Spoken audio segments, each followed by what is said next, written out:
اللہ رب العالمین نے انسان کے اندر تمام چیزیں رکھی، تمام چیزیں رکھنے کے بعد اللہ رب العالمین نے انسان کو یہ جان بھی دے دی اور مال بھی دے دیا، اور پھر اس کے بعد یہ کہہ دیا کہ تم ہماری مرضی کے مطابق استعمال کرو۔ تو اب جب آدمی دنیا کے جھمیلوں میں پڑ جاتا ہے تو اس کے اوپر غفلت کے پردے پڑ جاتے ہیں۔ ظاہر سی بات ہے، صبح سے شام تک کاروباری مصروفیات، صبح سے شام تک بیوی بچوں کی مصروفیات، صبح سے شام تک لباس اور دیگر ضروریات۔ تو اب 11 مہینے انسان اسی چکر کے اندر پھنسا ہوا ہے، اسی کے اندر مصروف رہ رہا ہے۔ تو اس کے اندر مصروف رہنے کے نتیجے میں اس کے دل و دماغ سے اپنی مقصد تخلیق پس پردہ چلی گئی۔ جب پس پردہ چلی گئی، اللہ رب العالمین نے ویسے تو یاد رکھنے کے لیے مختلف چیزیں رکھی کہ اللہ رب العالمین نے 5 وقت کی نماز رکھی کہ 5 وقت کی نماز پڑھ لو، اور نماز کے بارے میں تو یہاں تک فقہا نے لکھا ہے کہ اگر کوئی آدمی قصدن نماز چھوڑ دے تو قصدن نماز چھوڑنے کے نتیجے کے اندر دار اسلام سے خارج ہو جائے گا۔ یہاں تک لکھ دیا کہ اسلام اور کفر کے درمیان فرق کرنے والی چیز نماز ہے۔ اب یہ تمام باتیں سامنے ہیں، لیکن دنیا کے جھمیلوں میں پڑھ کر، دنیا کی مصروفیات کے اندر پڑھ کر آدمی غافل ہو گیا۔ تو پھر اللہ رب العالمین پہ قربان ہو جائیے کہ اللہ رب العالمین نے ایک مبارک مہینہ عطا کر دیا کہ جب تم 11 مہینے اپنے مقصد تخلیق سے غافل رہے ہو تو ہم تم کو ایک مہینہ ایسا عطا کر رہے ہیں کہ اس مہینے کے اندر ہم تم کو چاہتے ہیں اس حالت کے اندر دیکھنا کہ تمہاری ہر حرکت، ہر فعل ہماری مرضی کے مطابق ہو، اور دیکھنے میں یہ آ رہا ہو کہ تم ہمارے بندے ہو، تم شیطان کے بندے نہیں ہو، تم نفس کے غلام نہیں ہو۔ اور اللہ رب العالمین کا احسان دیکھیے کہ اللہ رب العالمین نے مقصد تخلیق کی طرف لانے کے لیے ایک مہینہ رمضان المبارک کا عطا کیا، پھر اس کے بعد اللہ رب العالمین نے 2 انعامات اور فرما دیے۔ ایک انعام یہ فرمایا کہ سرکش شیاطین کو جبریل امین کو حکم دیا گیا کہ ان تمام سرکش شیاطین کے گلوں میں توق ڈال کے، پاؤں میں زنجیریں ڈال کے سمندر کی تہوں میں جا کے دفن کر دو، قید کر دو۔ اور دوسری طرف کھانے کا نظام الاوقات تبدیل ہو گیا۔ جب کھانے کا نظام الاوقات تبدیل ہو گیا تو نفس بھی کمزور ہے، نفس بھی کمزور ہے، تو اب نیکیوں کی طرف آنا آسان ہے، کیونکہ نیکیوں سے دور کرنے کے 2 ہی دشمن تھے، ایک نفس تھا اور دوسرا شیطان تھا۔ شیطان قید ہو گیا اور نفس پابند ہو گیا کھانے کے نظام الاوقات کی تبدیلی کی وجہ سے۔ تو اب اللہ رب العالمین رمضان مبارک کے اندر ہم کو اس مقصد تخلیق کی طرف لانا چاہتے ہیں، اس لیے یہ مہینہ عطا کیا۔ بے شک رمضان مبارک کی یہ جو 2 خصوصیتیں ہیں، ایک روزہ اور دوسرا رات کی تراویح، یہ بے شک اس کی خصوصیت ہے، لیکن اس رمضان مبارک کا جو مقصد ہے وہ مقصد تخلیق کے درس کی طرف تربیتی کیمپ میں داخل کرنا ہے کہ انسان جو 11 مہینے اپنی مصروفیات میں پڑھ کر اللہ سے غافل ہو گیا، یا اس کے دل کے اوپر غفلت کے پردے پڑ گئے، آنکھوں کے اوپر غفلت کے پردے پڑ گئے، تو اب ایک مہینہ ایسا عطا کیا کہ اس مہینے میں شیطان کو بھی قید کر دیا، نفس کو بھی متاثر کر دیا۔ اس مہینے میں اللہ رب العالمین ہم کو اپنے مقصد تخلیق کی طرف لانا یا چاہتے ہیں کہ وَمَا خَلَقْتُ الْجِنَّ وَالْإِنسَ إِلَّا لِيَعْبُدُونَ۔ بات بالکل واضح ہو گئی کہ انسان کو پیدا کیا گیا عبادت کے لیے۔ فرشتے اور انسان برابر نہیں ہو سکتے، انسان کا مقام بلند ہے، یہی وجہ ہے کہ فرشتوں کے اندر نبوت کا سلسلہ نہیں رکھا بلکہ انسانوں کے اندر نبوت کا سلسلہ رکھا، اور پھر خاتم النبیین بھی انسانوں کے اندر پیدا فرمایا اور اس کے اندر تمام وہ ضروریات رکھی، ورنہ انسان کہتا کہ بھائی وہ تو فرشتے ہیں، اگر گناہ سے بچنے تو کیا ہوا۔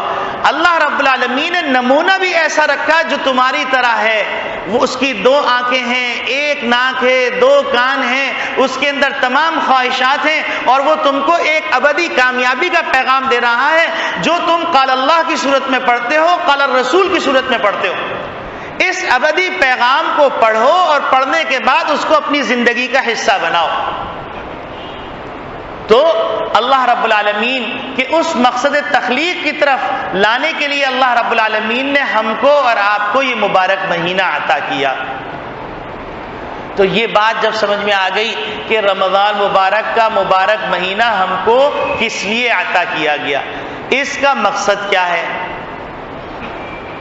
اب رمضان کی تھوڑی سی تحقیق کر لیتے ہیں۔ رمضان یہ میم کے زبر کے ساتھ ہے، رمضان، اس کے معنی ہے جھلسانے کے۔ اور رمضان کو رمضان کیوں کہتے ہیں، اس کی دو وجوہات بیان کی گئی ہیں۔ ایک وجہ تو یہ بیان کی گئی کہ جب مہینوں کے نام رکھے جا رہے تھے اس وقت رمضان مبارک ایسے مہینے میں آیا تھا جو انتہائی گرم مہینہ تھا، جھلسانے والی گرمی تھی، اس وجہ سے اس مہینے کا نام رمضان رکھ دیا۔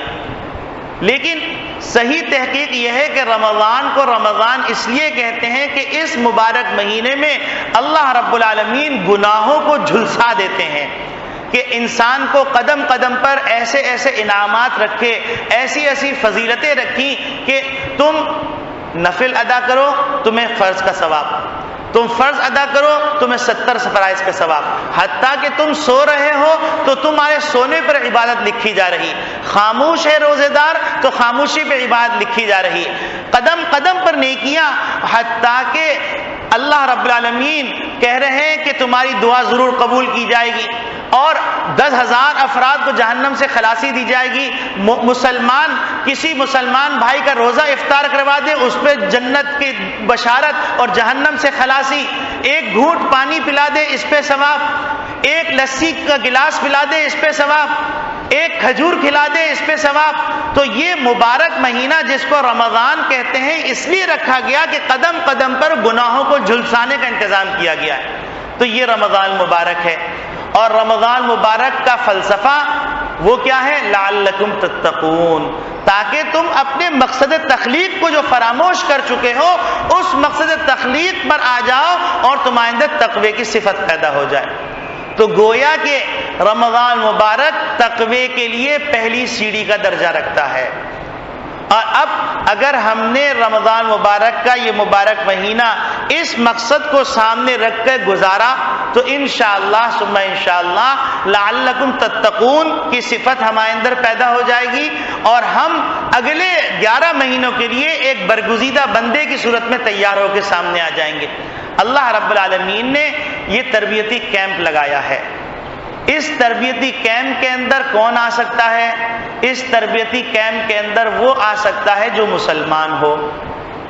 گویا کہ کسی بھی کیمپ کے اندر داخلے کی جو شرائط ہوتی ہیں ان شرائط میں کیا ہے، وہ آدمی آ سکتا ہے جو مسلمان ہو۔ اب سوال یہ پیدا ہوتا ہے چلیے سب مسلمان آ گئے، اب جب سب مسلمان آ گئے تو فائدہ کس کو ہوگا، یعنی ریزلٹ کس کا A+ آئے گا، کون جو ہے ممتاز درجے میں کامیاب ہوگا، ممتاز مع الشرف یا جید جداً یا B گریڈ کون ہے؟ تو کہا گیا لعلکم تتقون، جس نے اس مہینے کے مقصد کو پہچانا اور مقصد کو پہچان کر اس مقصد کے مطابق اس مہینے کو گزارا وہ ممتاز درجے میں پاس ہوگا۔ تو اب بتلائیے کہ ممتاز درجے میں تو چلیے پاس ہو گئے، یہ بات سمجھ میں آ گئی، لیکن ناکام لوگ وہ کون سی چیزیں ہیں جس کی وجہ سے آدمی ناکام ہو جاتا ہے، وہ بھی ذرا بتلا دیجئے۔ تو نبی کریم صلی اللہ علیہ وسلم نے اس موضوع پر بھی ہم کو خالی ہاتھ نہیں چھوڑا۔ نبی کریم صلی اللہ علیہ وسلم فرماتے ہیں کہ وہ آدمی جو ماں باپ کا نافرمان ہے وہ اس مبارک مہینے بھی محروم رہتا ہے، حتیٰ کہ شب قدر کے اندر بھی وہ محروم رہتا ہے اور اس کے اوپر پھٹکار ہوتی ہے۔ دوسرا وہ شخص جو دائمی شرابی ہے، شراب پیتا رہتا ہے، شراب نوشی کرتا رہتا ہے، وہ شخص بھی اس میں محروم رہے گا۔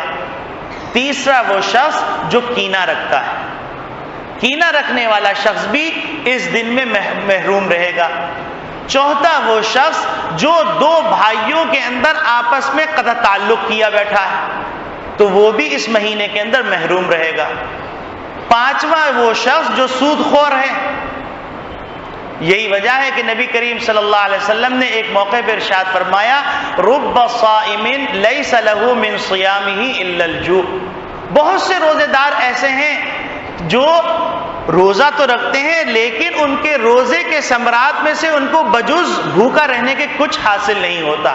اس کی تشریح کے اندر جو محدثین نے لکھا ہے، جو باتیں کوٹ کی ہیں، وہ باتیں کون کون سی ہیں؟ ایک بات یہ کہ روزہ رکھا معصیت کرتا رہا، روزہ رکھا لیکن حرام کاموں میں مصروف رہا، روزہ رکھا لیکن افطار حرام چیز سے کر لی، یہ تمام لوگ اس کے اندر شامل ہیں۔ تو اب نبی کریم صلی اللہ علیہ وسلم نے یہ بھی بتلا دیا کہ تربیتی کیمپ میں کچھ لوگ ہوں گے جو تربیتی کیمپ میں اسلام کی وجہ سے تو داخلہ مل جائے گا لیکن وہ فائدہ نہیں اٹھائیں گے، وہ ایسے ہی نکلیں گے جیسے کہ ایک گدھے کے اوپر بخاری شریف بھی رکھ دی جائے، ترمذی شریف بھی رکھ دی جائے، صحاح ستہ بھی رکھ دی جائیں، فقہ کی کتابیں بھی رکھ دی جائیں، بلکہ پورا علمی کتب خانہ بھی رکھ دیا جائے، لیکن وہ شخص گدھے کا گدھا ہی رہے گا۔ جس طرح کہ اللہ رب العالمین خود فرماتے ہیں کمثل الحمار يحمل اسفارا، کہ جو لوگ تورات ان کو دی گئی لیکن وہ تورات پر عمل نہیں کرتے، وہ ایسے ہیں جیسے گدھے جو صرف بوجھ کا کام کرتا ہے، مال برداری کا کام کرتا ہے، اس سے استفادہ نہیں کر سکتا۔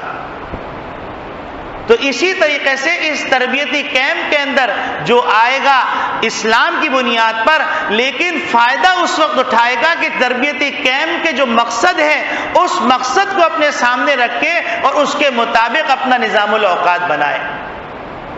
اب نظام الاوقات کیسے بنایا جائے؟ اس سلسلے میں بھی لوگوں کو مختلف انداز سے، مختلف زاویے سے سوچتے ہیں، تو مختلف زاویوں سے سوچ کے مختلف انداز سے اپنی سطح پر عبادت کرتے ہیں۔ تو اچھا تو یہ ہے کہ ہم حضور اکرم صلی اللہ علیہ وسلم کو دیکھیں اور آپ صلی اللہ علیہ وسلم کے متبعین کو دیکھیں کہ اس مہینے کے لیے انہوں نے کس طرح نظام الاوقات بنایا۔ تو اب اس کے اندر سب سے پہلے ہم اپنی مصروفیات کی طرف نگاہ کریں کہ ہماری مصروفیات کیا ہیں، پھر مصروفیات میں سے ہم تلاش کریں کہ کون کون سی مصروفیات ہیں جن کو ہم مائنس کر سکتے ہیں، ختم کر سکتے ہیں، یعنی اس مہینے کے اندر وہ مصروفیات ہماری نہیں ہوں گی۔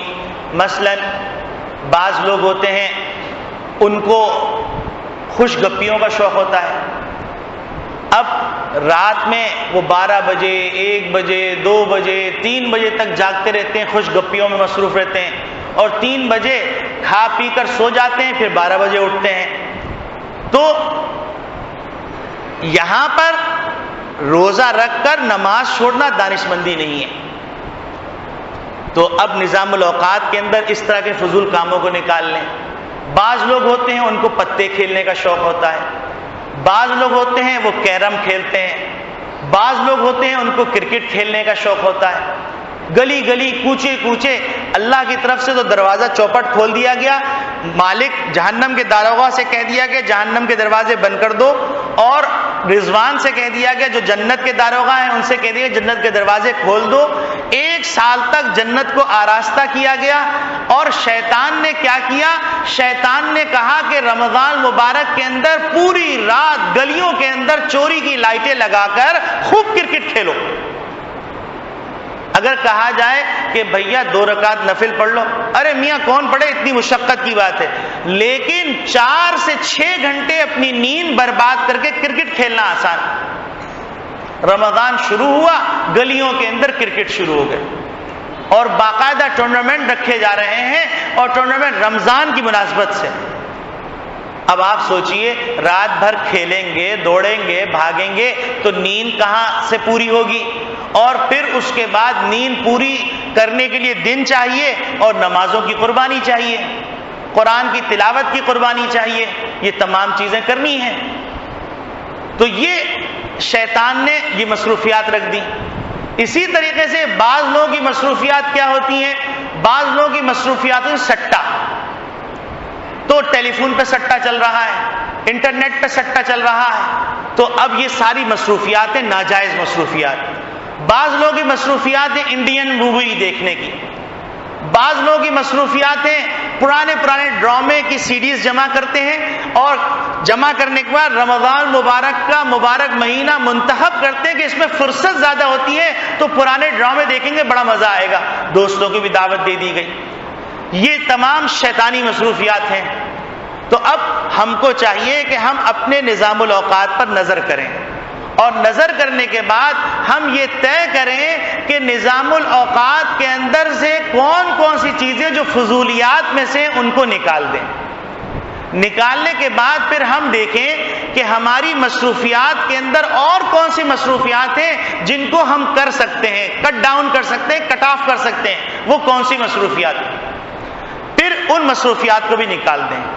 ان مصروفیات کو نکالنے کے بعد اب ہم اپنا نظام الاوقات تیار کریں۔